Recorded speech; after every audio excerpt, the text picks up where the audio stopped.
Hey, what's going on, everybody? Thank you all for joining me at this time. My name is Shavi Zane, and I'm coming on to bring a message for the chosen.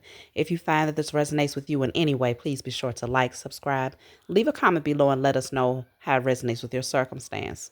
So, chosen, I want to talk to you all. This message is specifically for those of you who have no friends and or you're spending most of your time, 90% of your time in solitude. I want to talk to you all about this because over the past few years that I have been doing spiritual work, I've noticed a common theme.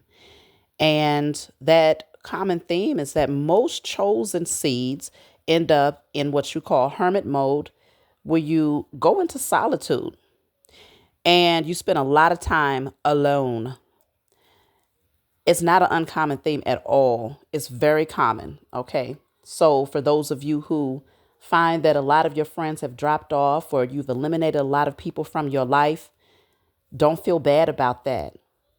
Actually, you should be feeling good about it because it's a strong indicator that your life is getting ready to elevate in ways that you probably can foresee, but for some of you, you cannot foresee the elevation is getting ready to take place.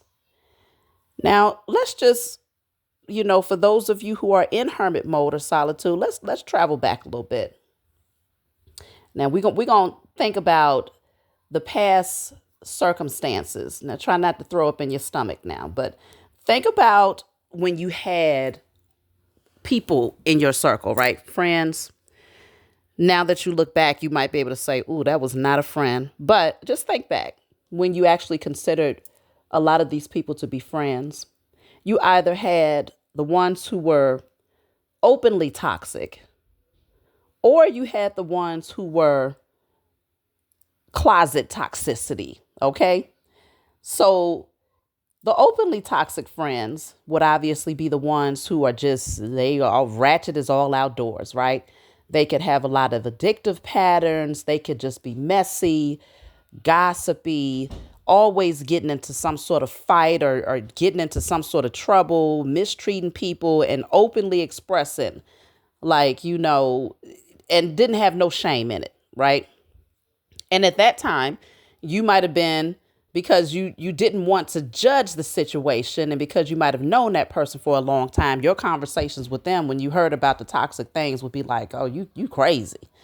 Your ass is crazy." And you might have laughed it off or whatever. Then you have the closet toxicity, the closet toxic friends who on the surface, they to the world, they may seem like they're stand-up people, right? But they're really sneaky. They talk about you behind your back. They are very judgmental. The closet toxic friends can be the ones who are always kind of hoping for your downfall, right? They are always looking for the worst case scenarios to happen in your life. They could also be the ones who are highly religious, who are always Bible thumping. And, ain't nothing worse than having a closet toxic friend who, when you get on the phone with them and if you're going through your spiritual awakening and you're like, okay, well, maybe I could be friends with this one because they're not just openly toxic, right? But the more your eyes open, the more you realize, like, oh God, they're so toxic, right? But it's nothing worse than being on the phone with that individual and they start throwing blood around. When I say throwing blood around, I'm talking about these sacrificial vampirism rituals. If they're highly religious and they're deeply submerged in specifically Christianity and, everything is in the blood of Jesus, now you got to start saging your phone and, pretty much casting out demons the moment that they start. Throwing around blood. So it's like you have these different types of beings in your circle, or at least you used to. And looking back, now that you're in hermit mode, you can really see the benefit of not having that energy around you because now you can think. Now you can heal. Now you can focus on your creative ideas. Now you can finally just have peace of mind without taking on somebody else's burdens, you know, because let's not forget about the toxic friends who want to dump all their burdens onto you and they never have anything good to talk about. And the moment you try to change the subject to something more positive, now they want to get off the phone. Or now they don't have much, there's not much interaction. So you go into solitude, and there's a whole lot of peace that comes with that position. You're able to really, really dive into your creative ideas. And this is where a lot of millionaires are born, in solitude, because especially if you're an empath and you have strong spiritual gifts, you could have particular people that's constantly around you and you could be picking up on their energy. Okay. You could be having a great day, and the moment that person calls you or they come into your energy, now you just feel low. You feel less enthusiastic. You feel less creative. Suddenly you're thinking about lack, and, scarcity mindset sets in. These are the types of things that low vibrational friendships can bring into your life. And it's not to say that friendship is not beneficial. Friendship is beneficial when it's reciprocal, when it helps you to evolve and both of you can help one another to evolve. A lot of times that's the hardest part to let go of, right? Because society has its way of trying to make you think that if you don't have friends in your circle, then it's something wrong with you. If you don't have people that you're hanging out with or on the phone with or whatever the case may be, it has to be something wrong with you. But that's not the case, because when you really look at society coming out of the age of Pisces, right, you got to think about the type of characters that were developed in that time period, okay? You're talking about social media, the news, the radio, movies, school systems, religious structures, communities, toxicity amongst families. Like, people have been reared up in numbers in toxicity, like large populations all across the globe reared up in toxicity and in falsehood. And so you got a lot of people that have been walking around for a long time that don't know who they are. They're just, you know, going along to get along, but never took the time out to discover themselves. So every facet of who they are is based on some form of conditioning. So you pretty much have a lot of zombies, and you're living as a chosen seed in a world amongst zombies. And so when people tell you that it's something wrong with you because you don't have friends, I beg to differ. It's something wrong with a person who will continue to sit in the company of people who are unhealthy for their mind, body, soul, spirit, all for the sake of being able to say they got somebody to talk to or they have somebody to hang out with. When you look back, you recognize that you were sick, right? You were spiritually sick and blind when you welcomed unhealthy energies into your life and you allowed them to take up a lot of your time and your space. You were sick. We all was sick at one point, okay? But once you awaken and you start to heal yourself, it's like, no, true self-love. True self-love means that you protect your energy at all costs, even if it means that you have to sit a few seasons alone. It's okay. Like I said, millionaires are born in solitude because now all of that creativity you get to focus in on. Like, you can master your passions, you can master your visions. And by the time you come out of hermit mode and you bring in this wonderful masterpiece with you, it's like people are amazed at how you was able to do that because they had no idea what you was doing, first of all.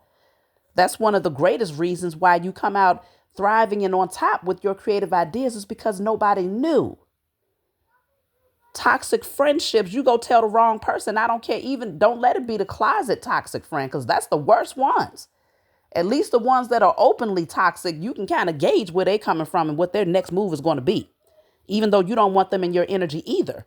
But the worst ones are the closet toxic beings. Okay? The ones that's highly religious on the surface, but behind the scenes, they hating on everything that you do. Jealous of everything that you do, hoping that you will not be able to thrive. Why?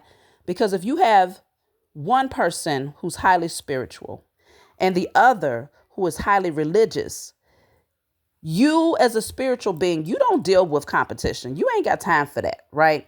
You're focused on evolving. That's your main objective. And as a spiritual being, you love to share wisdom, right? Now, religion creates a different type of energy. A lot of times it creates people who now it's a competition for them. Okay, oh, you're spiritual over there. I don't believe in that type of stuff. My pastor said that that's wicked. My pastor said that crystals are wicked, but your pastor's buying them diamonds with your tithing money. But let's keep going. My pastor said that, having altars is wicked. Oh, but he's standing on an altar every Sunday and you throwing money at his feet. Oh, okay, let's just keep going. My bad. Let me not get too caught up. Oh, my pastor said those rituals over there that you doing is wicked. But you drinking blood and eating flesh every first Sunday. Oh, let's just keep going. My bad. Let me not get too deep into this, right? But what you end up with is a total hypocrite and someone who secretly is in competition with you, because the moment that they start to see that the Most High is truly, truly working with you and is truly proud of you, that you're connecting with nature and that you're working with your angels and your ancestors and that you over there focused on balancing your chakras and these types of things, when they start to see life unfold for you in a positive way and you're thriving and taking leaps and bounds past them, oh, they start to feel some type of way, because it's like, hold up, how is it that I'm over here pleading and bathing in the blood of Jesus, right? There's this deity that they love. But life is not getting any better. Things are not changing for the better. How is it possible? And so then they become your biggest competition. So now they got to prove something to themselves. So a lot of times they end up secretly preying on your downfall, chosen. And so you end up, if you have that person in your energy and you're telling them your visions and your dreams and the beautiful things that's happening for you, oh, they're going to hope that it fails. Subconsciously, they're going to be sending you the evil eye. Some of them will be outright sending you the evil eye because now they have something to prove. They can't fathom the idea that taking the spiritual path is actually is in alignment with the Most High Mother and Father. Whereas the wide path of religion takes you further and further away. And so I say that to say, because I just went off on a tangent, but many of y'all know what I'm talking about. You know exactly what I'm talking about. I say that to say, if you are in solitude, stay exactly where you are and really use this time to become the best version of yourself. I'm talking about you can address every single vice. You can address every single negative pattern and every single fear, every single unhealthy thought. And you can start focusing in on becoming stronger, wiser, okay, more creative. You could be working on your spiritual gifts. Like, it's so many different things that you can do in solitude to where you're always occupied. You're not never sitting around thinking, I ain't got nothing to do. I'm bored. No, if you're focused on becoming the best version of yourself, you always got something to do. And you're always excited to do it. You wake up in peace and you go to bed with peace. And throughout your entire day is peace. And if you don't have peace, then at least you could say it's because of what's going on internally.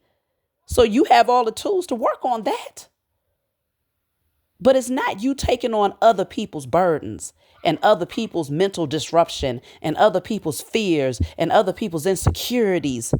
You're not taking on that mess. It's you versus you. That's it and that's all. And in that energy, masterpieces can be created. You become the first masterpiece.